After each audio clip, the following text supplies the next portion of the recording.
untuk budidaya ikan dalam ember atau biasa disingkat Budigamber.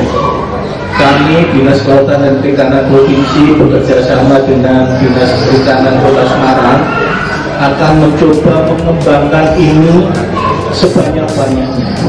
Mungkin di Rusunawa ini baru protein. Secara bertahap kami akan kembangkan secara massal di Kota Semarang.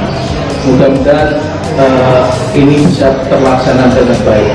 Kita harapkan di dalam pekarangan ini juga ada budidaya ikannya, karena ikan ini adalah protein hewani yang sangat-sangat baik.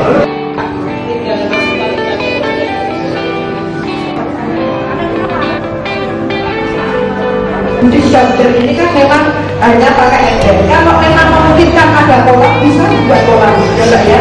Karena ini kan